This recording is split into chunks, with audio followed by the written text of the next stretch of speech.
안녕하십니까? 하나원 문학관 TV를 진행하는 손흥섭 시인입니다. 시청자와 문인 여러분, 오늘도 함께해 주셔서 감사합니다. 여러분, 제가 제공하는 방송을 보시고 조금이라도 도움이 되셨으면 좋겠습니다. 도움이 되셨다면 주변의 지인에게도 추천해 주시기 바랍니다. 하나원 시인을 널리 알리는 것은 진행자의 사명이며 큰 보람입니다. 오늘 소개할 자서전은 나의 슬픈 반생기 챕터 81 취조하는 형사에게 문둥이가 최후 발악을 소개하도록 하겠습니다. 취조하는 형사에게 문둥이가 최후 발악은 1962년 7월 30일 사판으로 발행된 나의 슬픈 반생기 193페이지에 수록된 글을 근거로 방송하게 됨을 알려드립니다. 챕터 81 취조하는 형사에게 문둥이가 최후 발악. 나를 체포한 형사가 문초를 한다. 성명으로부터 학력, 경력 등을 묻고는 일일이 조서에다 기록한다. 그네들은 언제 조사해 놓았던지 내가 작년 3월 13일 함흥 학생 사건에 체포된 것도 알고 있다. 덮어놓고 나를 악질 반동분자라고 떵떵 을러댄다. 이것만 조사하고 아래층 별동으로 나를 데리고 간다. 유치장이다. 나보고 들어가라고 떼민다. 유치장은 매우 넓다. 그 넓은 널마루 방에 내 혼자만 감금되어 있다. 4월의 긴 날도 저 문이 유치장은 캄캄하게 어둡다. 이렇게 혼자 앉아 있으니 아우가 원망스럽다. 무슨 수가 난다고 지하운동 따위를 하여 그나마도 망해먹은 집을 무엇이 못마땅해서 2벌, 3벌이나 그 싹도 없이 망해먹는가 할 때 아우에 대한 욕이 나온다. 도대체 그놈의 자식이 무엇을 어떻게 저질렀길래 이 문둥이가 컴컴한 감방에서 밥도 못 먹고 감금당한단 말인가. 이런 생각 저런 생각하다가 굶주린 허기가 나를 어느새 마룻바닥에 엎드리게 한다. 아이고 사람 살려요, 말할게요 하는 애마디 소리가 어디선가 들린다. 나는 잠결에 벌떡 일어났다. 목을 자르는 것 같은 단말마의 소리에 나는 귀를 기울인다. 다급한 소리가 나는 곳은 낮에 내가 들어갔던 바로 2층 정복과이다. 고문에 못 견딘 나머지 지르는 다급한 소리는 귀에 익은 아우의 음성이 아닌가. 저 녀석이 잡혔어? 여기 잡혔구나. 저 녀석이 잡혔어. 가슴이 갈기갈기 찢어진다. 이제는 모든 것이 그만이로구나. 초조한 마음보다도 절망의 앞이 캄캄하다. 이제는 볼장을 다 봤다. 차라리 나를 죽음에 바치고 아우를 살리는데 나를 희생하자는 생각이 나의 머리에 번갯불같이 번뜩인다. 이번 사건의 주모자가 나라는 것을 주장하기로 나는 결심한다. 이 사건의 개수로 나서서 아우와 아우의 동지들을 구하자는 마음이 용수섬치면서 이 값없는 문둥이를 이 판에 값있게 파는 것이 나로서 기뻐진다. 세상에 거칠 것이 무엇이 있나. 밤 새로 3시쯤이나 되어서다. 나를 나오라고 고함질하는 놈이 있다. 인기적이 없으니 그놈이 옥문을 마구 두드리며 화를 낸다. 그때서야 나는 뭐요? 대답했다. 나는 그놈의 뒤를 따라갔다. 낮에 갔던 그 정복과다. 방에 들어서자마자 이 자식 하며 몽둥이로 잠결에 일어난 사람을 마구 갈긴다. 나는 악이 바친다. 이 바람에 나는 이 자식아 말할 것 있으면 말이나 해라. 내가 무슨 권리가 있다고 사람을 함부로 때리느냐. 형사놈은 이 자식 봐라. 여기가 어딘 줄 알고. 몽둥이가 함부로 내 몸을 휘어 갈긴다. 나는 이 판 저 판 죽는 판이라 생각하니 전후를 가리지 않고 그놈의 형사에게 달겨들었다. 형사놈은 이놈 봐라 아주 악질인데 하면서 피한다. 문둥이와 접촉하기가 싫어서다. 나는 여유를 주지 않고 달겨들면서 이 자식아 너 죽고 나 죽고 해보자. 내가 나를 못 살게 할 바에야 내 놈이라도 씹어먹어야 하겠다. 만고역적 김일성을 죽이려다 못 죽인 분풀이를 내 놈한테나 풀자. 고 악을 쓰니 그놈의 형사는 책상머리를 뱅뱅 돌면서 누구의 이름을 부르면서 빨리 오라고 한다. 나는 닥치는 대로 그놈을 치고 받고 하면서 그놈의 모가지를 두 손으로 졸랐다. 형사놈은 씩씩거리면서 동무가 병으로 고생하는 것을 누구보다도 나는 동정하오. 제발 목을 놓아주시오. 나는 이 자식아 내 놈이 애초부터 순순히 하였더라도 만고역적 김일성 개자식을 죽이지 못한 분풀이를 내 놈한테 하려고 했다. 문득이가 그냥 죽기가 너무 안타깝다. 김일성 대신 내 놈이라도 죽어야 하겠다 하고 모가지를 누르니 그놈의 형사놈은 발발 떨면서 죽는 소리를 지른다. 그놈의 형사를 맨손으로 죽이려고 하니 어렵다. 어느 사이에 모였는지 개떼 같은 놈들이 여럿이 와서 나를 때민다. 나는 갖은 최후 발악을 하였지만 그놈들에게 포승으로 묶였다. 나의 전 몸뚱아리가 포승으로 엮여지니 까딱할 수가 없다. 그놈들은 그제서야 개를 때려 죽이듯이 마구 구타를 한다. 심지어는 코에다가 물을 부어 넣는다. 사람으로서는 도저히 베길 수가 없다. 똥이 나온다. 나는 정신없이 이 간악한 놈들아 죽이려면 어서 죽여라 하고 엉엉 울었다. 심한 타박상에 몸이 칼로 찢는 것 같이 아프다. 눈을 뜨니 환한 대낮이다. 유치장에 누워있는 나를 발견한다. 온 몸덩어리가 피투성이다. 내가 어떻게 되어서 여기까지 왔는가 기억이 나지 않는다. 간밤에 그 정복과에서 그놈들의 구타에 실신하였던 모양이다. 동통에 몸을 운실할 수가 없다. 이제는 죽음도 두렵지 않고 이 세상에서 거칠 것도 없다. 다만 내가 죽는 것은 이롭으나 어떻게 해서라도 아우를 살려야 하겠다는 일념밖에는 아무 생각도 없다.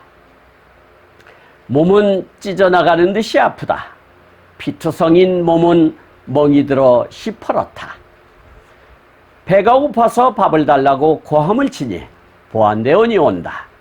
깨어진 그릇에다 주먹만한 수수밥을 옥 문가에다 놓고 간다. 나는 옥 문가에까지 기어간다. 야간 당분간은 살아야 하겠다는 생각이 나로 하여 그 수수밥을 먹게 한다. 수저도 없고 찬도 없는 밥을 누워서 먹는다. 마치 고양이가 혓바닥으로 핥듯이 깨어진 그릇에다 입을 대고 핥아 먹는다라고 챕터 81을 기록하고 있습니다. 시청하시면서 혹 이해가지 않는 문장이 있었나요? 아니면 어려운 단어가 있었나요? 조금 더 깊이 있게 살펴보도록 하겠습니다. 첫 번째 단원을 보도록 하겠습니다.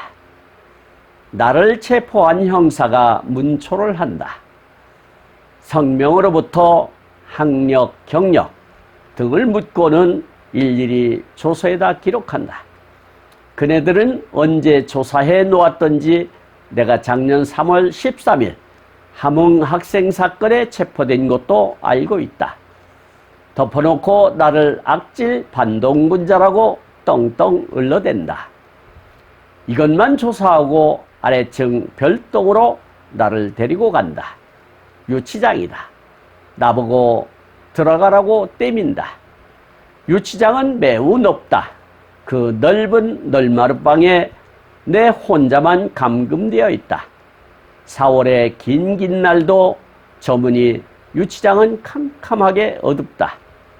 이렇게 혼자 앉아 있으니 아우가 원망스럽다.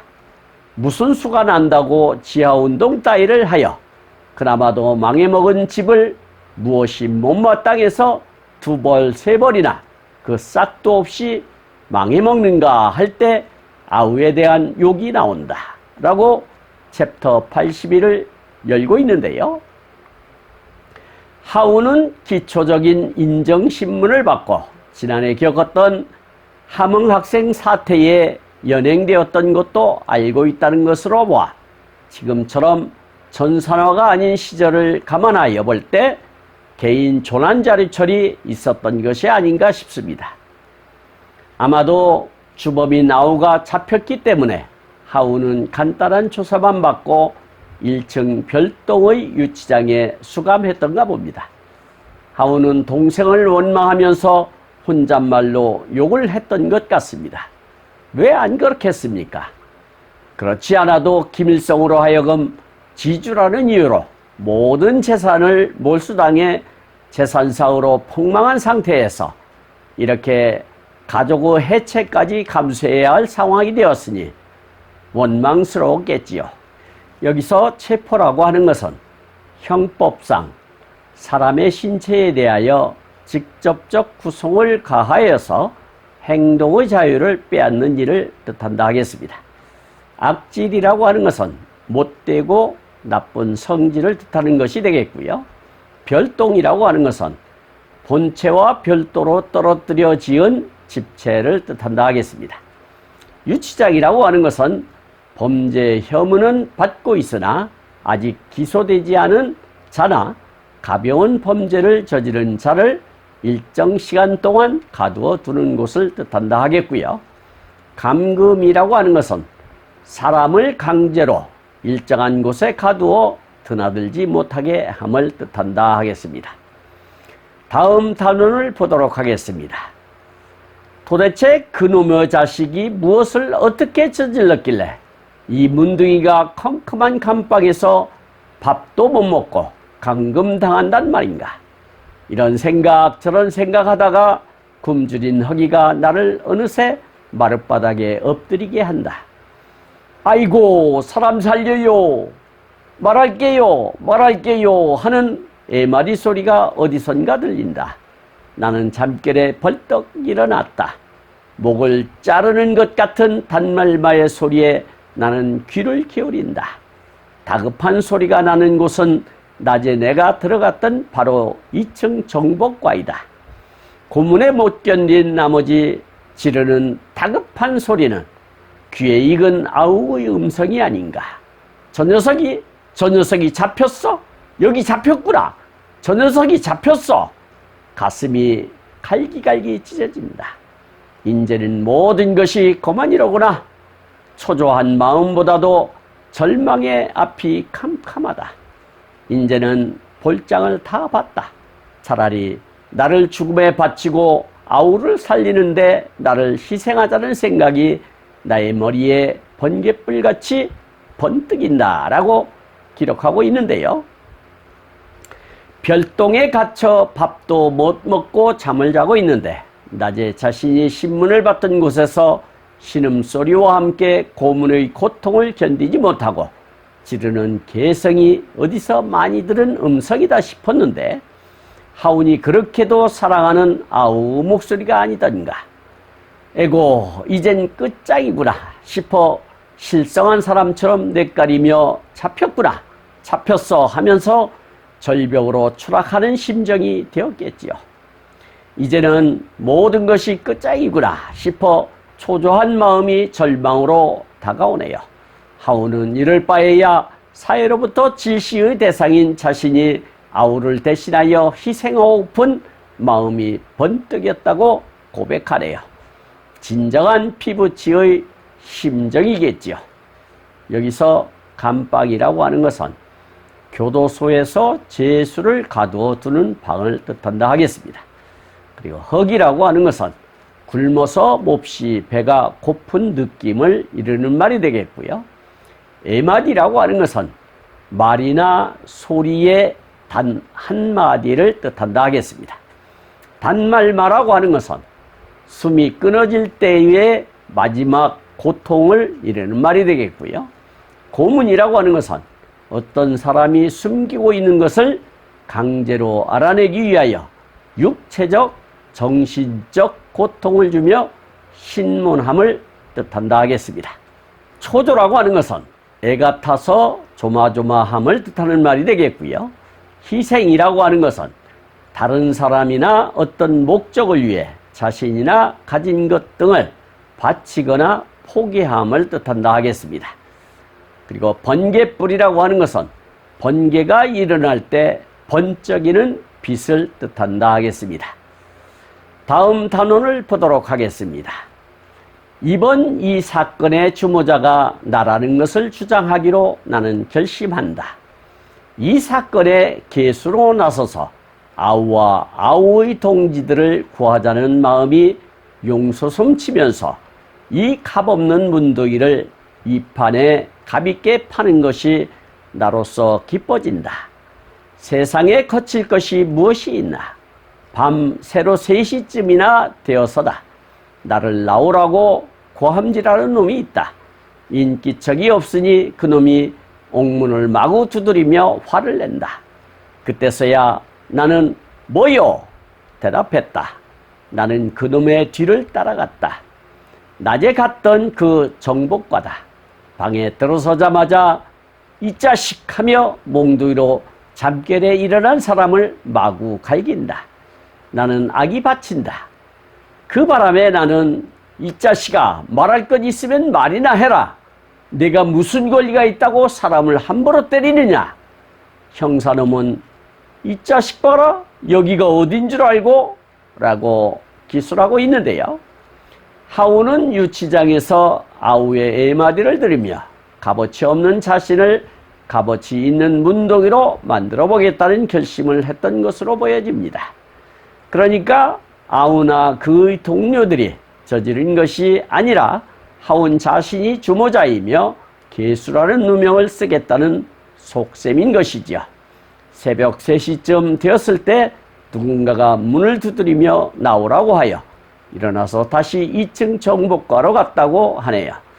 그런데 들어서자마자 아직 잠결인 하운에게 다짜고짜로 몽둥이 찜질을 하니 어안이 벙벙하여 하운도 이판사판이다 싶어 대들었던가 봅니다.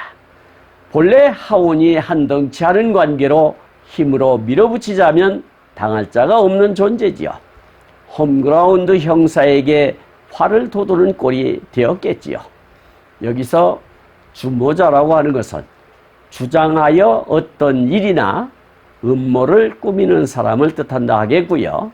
결심이라고 하는 것은 어떻게 하기로 자신의 뜻을 확실히 정함을 뜻한다 하겠습니다. 그리고 계수라고 하는 것은 악당의 우두머리를 뜻한다 할 수 있겠고요. 옥문이라고 하는 것은 감옥의 문을 뜻한다 하겠습니다. 그리고 잠결이라고 하는 것은 의식이 흐릿할 정도로 잠이 어렴풋이 들거나 깬 상태를 말한다 하겠고요. 함부로라고 하는 것은 마음대로 마구라는 뜻이 되겠습니다. 다음 단원을 보도록 하겠습니다. 몽둥이가 함부로 내 몸을 휘어 갈긴다. 나는 이 판 저 판 죽는 판이라 생각하니 전후를 가리지 않고 그놈의 형사에게 달겨들었다. 형사놈은 이놈 봐라 아주 악질인데 하면서 피한다. 문둥이와 접촉하기가 싫어서다. 나는 여유를 주지 않고 달겨들면서 이 자식아 너 죽고 나 죽고 해보자. 내가 나를 못 살게 할 바에야 내 놈이라도 씹어먹어야 하겠다. 만고역적 김일성을 죽이려다 못 죽인 분풀이를 내 놈한테나 풀자고 악을 쓰니 그놈의 형사는 책상머리를 뱅뱅 돌면서 누구의 이름을 부르면서 빨리 오라고 한다. 나는 닥치는 대로 그놈을 치고 받고 하면서 그놈의 모가지를 두 손으로 졸랐다. 형사놈은 씩씩거리면서 동무가 병으로 고생하는 것을 누구보다도 나는 동정하오. 제발 목을 놓아주시오. 나는 이 자식아, 내 놈이 애초부터 순순히 하였더라도 만고역적 김일성 개자식을 죽이지 못한 분풀이를 내 놈한테 하려고 했다. 문둥이가 그냥 죽기가 너무 안타깝다. 김일성 대신 내 놈이라도 죽어야 하겠다 하고 모가지를 누르니 그놈의 형사놈은 발발 떨면서 죽는 소리를 지른다. 그놈의 형사를 맨손으로 죽이려고 하니 어렵다라고 수리하고 있는데요. 다짜고짜로 몽둥이질을 하는 형사에게 하오는 이판사판이라는 생각으로 달려들어 닥치는 대로 퍼붓자 형사는 도망을 다니면서 동료 형사를 불렀던가 봅니다. 하오는 할 말 못할 말을 구분하지 않고 그냥 악에 바친 상태에서 쏟아냈겠지요. 순한 사람이 한번 화가 나면 무섭다는 것이 바로 이런 상황이죠. 금기시 했을 법한 김일성을 들먹이며 소란을 피웠으니 이쯤 되면 막 가자는 것이겠지요. 목을 조르고 죽일 듯이 덤벼들자 형사도 겁이 났든지 동정의 말로 씹으렸나 봅니다. 살인은 계획 살인도 있지만 우발적 살인도 많지요. 이럴 때가 그런 경우가 아닐까 싶네요. 여기서 만고역적이라고 하는 것은 역사의 유래가 없을 정도로 큰 역적을 뜻한다 하겠고요. 분풀이라고 하는 것은 다른 대상에게 화를 내거나 안갚음을 하여 분하고 원통한 마음을 푸는 것을 뜻한다 하겠습니다. 그리고 동정이라고 하는 것은 너무 어려운 처지를 자기 일처럼 알아주거나 가엽게 여기는 마음을 뜻한다 하겠습니다. 그리고 애초라고 하는 것은 맨 처음을 뜻한다 하겠습니다. 다음 단원을 보도록 하겠습니다. 어느 사이에 모였는지 개떼 같은 놈들이 여럿이 와서 나를 때민다. 나는 갖은 최후 발악을 하였지만 그놈들에게 포승으로 묶였다. 나의 전 몸뚱아리가 포승으로 엮여지니 까딱할 수가 없다. 그놈들은 그제서야 개를 때려 죽이듯이 마구 구타를 한다. 심지어는 코에다가 물을 부어 넣는다. 사람으로서는 도저히 배길 수가 없다. 똥이 나온다. 나는 정신없이 이 간악한 놈들아, 죽이려면 어서 죽여라 하고 엉엉 울었다. 심한 타박상에 몸이 칼로 찌는 것 같이 아프다. 눈을 뜨니 환한 대낮이다.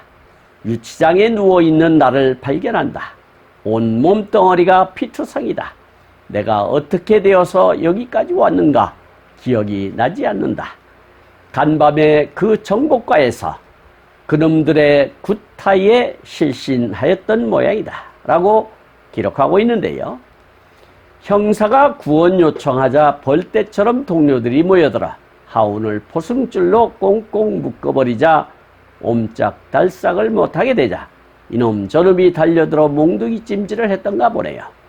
더하여 코에다가 물을 붓고 고문을 했던 것으로 보여집니다. 그러자 하운은 생똥을 쌌던 것이 아닐까 싶네요. 마구 개패듯 하니 결국에는 실신하자 다시 유치장으로 데려다 놓았던가 봅니다.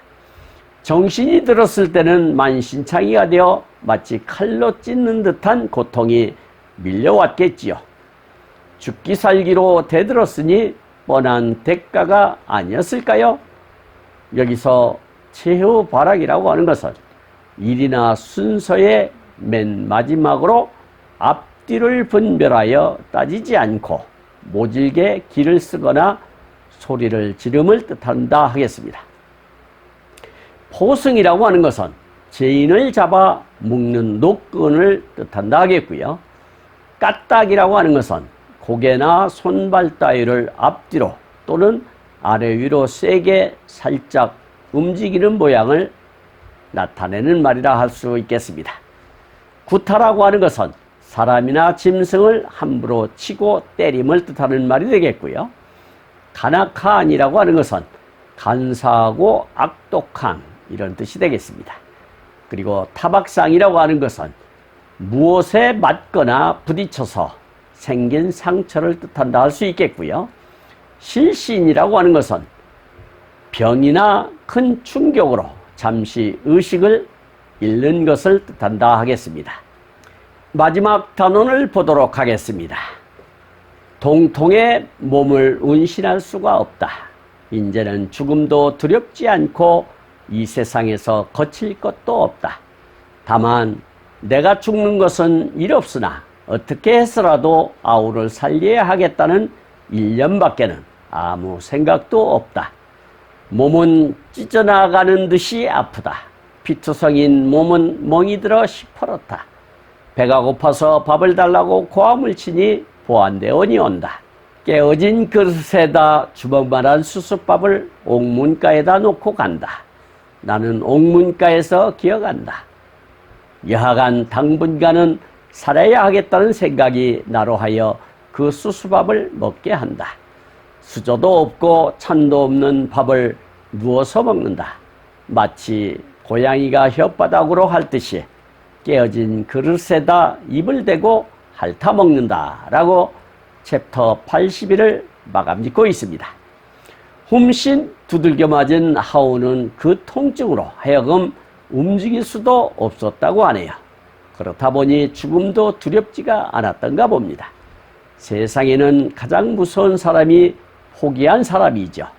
그래서 쥐도 도망갈 구멍을 두고 쫓으라고 했던 것이죠. 하오는 죽는 것은 두렵지 않으나 아우만큼은 살려내고 죽어야 하겠다는 생각을 깊이 했던 것이 아닐까 싶네요. 그래서 배가 고프다고 소리를 지르자 보안대원이 주먹밥을 가져다 주었는데 반찬도 숟가락도 없이 옥문 앞에 놓고 가자 기어서 가져다가 마치 고양이가 밥을 먹듯 혓바닥으로 핥아 먹었다고 하네요. 한번 찬찬히 상상해 보시죠. 그 비참한 참상을요. 여기서 동통이라고 하는 것은 신경에 가해지는 어떤 자극으로 인해 몸이 쑤시고 아픔을 뜻한다 하겠습니다. 그리고 운신이라고 하는 것은 몸을 움직여 활동함을 뜻한다 하겠고요. 일없으나라고 하는 것은 북한어로서 별 일 없으니 신경 쓰지 않아도 된다라는 의미의 문화어로서 특유의 표현으로 여겨지는 단어라 할 수 있겠습니다. 실제 의미는 괜찮다 보다 인사말로도 쓰이는 별일 없다와 가장 유사하다 하겠습니다. 일념이라고 하는 것은 한 가지만을 생각하는 한결같은 마음을 이야기하는 것이고요. 멍이라고 하는 것은 무엇에 맞거나 부딪혀서 피부 속에 퍼렇게 맺힌 피를 뜻한다 하겠습니다. 고함이라고 하는 것은 크게 애치는 소리를 뜻한다 하겠고요. 수수밥이라고 하는 것은 맵쌀에 수수쌀을 섞어 지은 밥을 뜻한다 하겠습니다. 옥이라고 하는 것은 죄인을 가두어 두는 곳을 뜻하는 것이 되겠고요. 여하간이라고 하는 것은 앞 내용을 막론하고 뒷 내용을 말할 때 쓰여 앞뒤 문장을 이어주는 말이라 할 수 있겠습니다. 찬이라고 하는 것은 밥에 곁들여 먹는 음식을 뜻한다 하겠습니다. 지금까지 함께 하신 시청자와 문인 여러분 감사합니다. 제가 하나온 문학관 TV를 방송하는 이유는 고난과 역경을 딛고 문학의 꽃을 피우신 하나온 시인을 널리 알리기 위해서입니다. 여러분의 주변이나 하나온 시인에 관심 있으신 분께서는 인터넷 포털 다음의 카페에서 하나온 문학관을 검색하여 가입하시면 고 하나온 시인에 대한 다양한 자료를 접할 수 있으며 많은 시인과 문학 활동을 함께 할 수 있습니다. 그리고 유튜브에서 하나온 문학관 TV를 검색하시면 하나온 시인의 진면목을 발견하실 수 있습니다. 다음 제274화는 하나온 시인의 자서전 나의 슬픈 발생기 챕터 80이 연속되는 고문의 문등병 재발을 소개하도록 하겠습니다. 그리고 광고 말씀 드리겠습니다.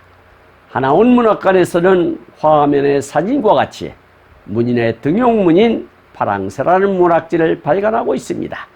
화면의 안내와 같이 금년 12월 20일 출간 예정인 파랑새 제10집에도 적극적인 참여 부탁드립니다. 보다 더 알찬 내용으로 찾아뵙겠습니다. 감사합니다. 진행의 손흥섭이었습니다.